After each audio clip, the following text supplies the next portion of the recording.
Self-sabotage. We are all guilty of this at times. I am very, very certain of it. What is it?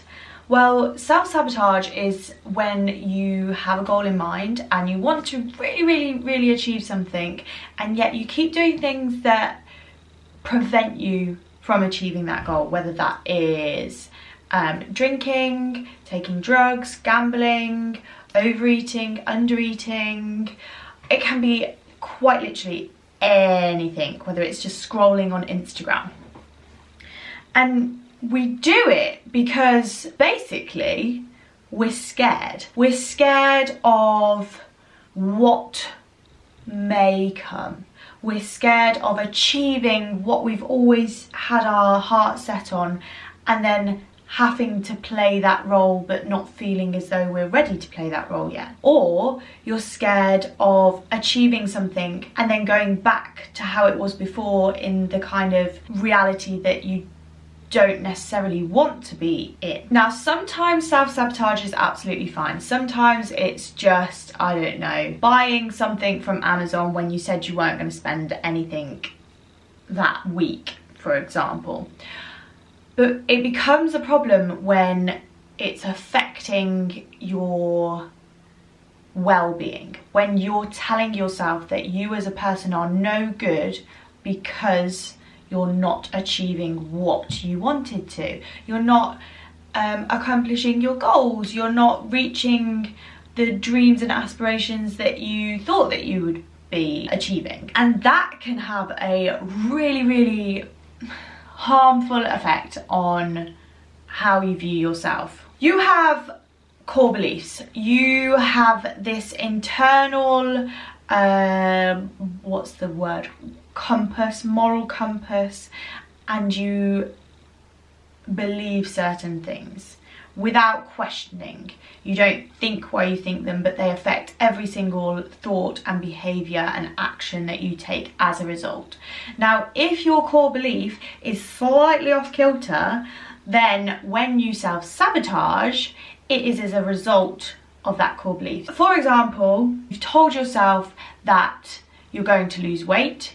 However, you don't believe that you're worthy of losing weight because you see thinner people or people that weigh less than you as having more value, and you don't see yourself as having that value. So when you're trying to constantly reach that goal weight or that particular clothes size, you think that when you reach it, you won't be worth the same as everyone else. So you stop yourself every time. Bam, can't achieve that because then I have to be that particular person, or people will view me in this way. And as I mentioned, those core beliefs affect your automatic thoughts, the thoughts that you don't even question, the thoughts that just filter through your mind every minute of every day.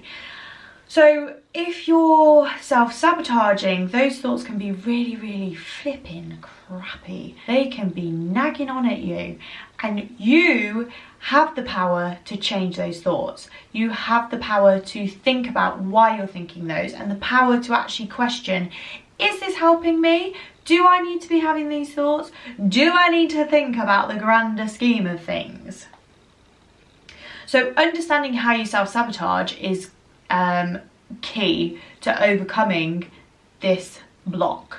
If you don't know that you're doing it, or you can't see that you're doing it, and you can't see how you're doing it, then you're not going to be able to overcome it. First of all, to everything, you need to understand what's in front of you before you can change, adapt, better it. By thinking, and more importantly, listening to those thoughts, to those automatic thoughts, the ones that just slip in like, oh, well, that was shit. Oh, God, broken it again. Typical. Oh, God, look at my fat. Oh, look at my thighs. Oh, look at that. It's those thoughts that you then need to say, why am I saying that? I've just heard myself say it. I'm acknowledging that I've said it. Now, why am I saying it? Can I change what I'm saying about it? Why is my core belief, why is the thing that I believe very deep down trying to put this on me. And is it really helpful? No, in those cases, no, it's not helpful. Telling yourself that you've got fat thighs is never going to be helpful. It's never going to make them thinner. It's never going to make them feel better. It's never going to make you feel better. It's never going to get you towards your final goal, because self-hate does not fuel accomplishments and achievements. So, can you overcome them? Are they helping you? What are they serving you? What purpose are they serving you? Is that actually helping you get towards your goal? Is it hindering you from getting to your goal?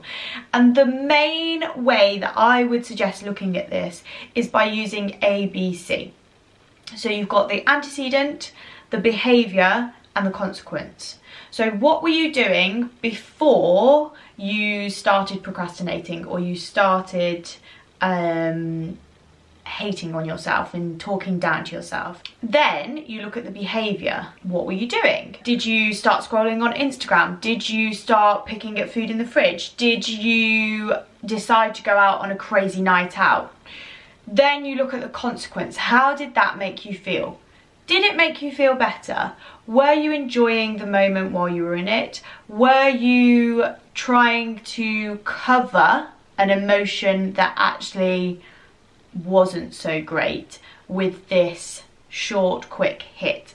And with those consequences, you can look at the short-term and the long-term consequences. So you can look at what was the instant gratification that you maybe took from it, and as a long-term effect, how does that make you feel? Does it make you feel guilty? Does it make you feel a bit of a failure? Does it make you think that maybe you can't achieve whatever goal you've set yourself out to achieve? Information is king. Is that the quote? I think it is, something like that. By knowing these processes that you go through and these thought patterns and how you talk to yourself and why you talk to yourself like that, it means that you can then tweak them to a way that's more beneficial to you. So as a quick recap, self-sabotage is normal. Sometimes it's absolutely okay, but sometimes when we don't realise why we're doing it, or that we are doing it, it can really hinder us from achieving our goals.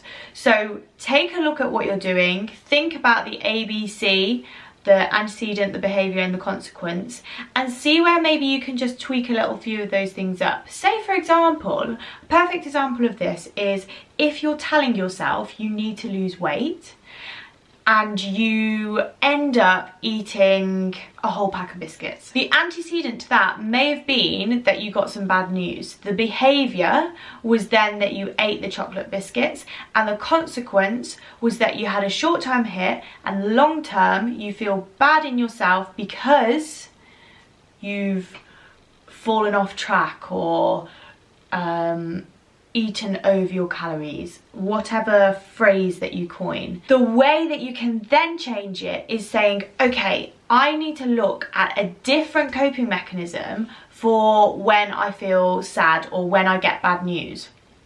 If I know that bad news may be coming, if there's a test coming up that you're particularly worried about, or if you've got a lot of stress at work, what enjoyable activities can you put in place that you feel better by, that have better consequences, that don't give you a short-term hit but maybe give you long-term benefits? So that's all for today. If there is something that you're really interested in me talking about, I would love to know. Please comment below or send me a direct message, whatever it may be. I would love to be able to talk about it for you, and I shall see you next week. Have an amazing week, everybody. Ciao for now.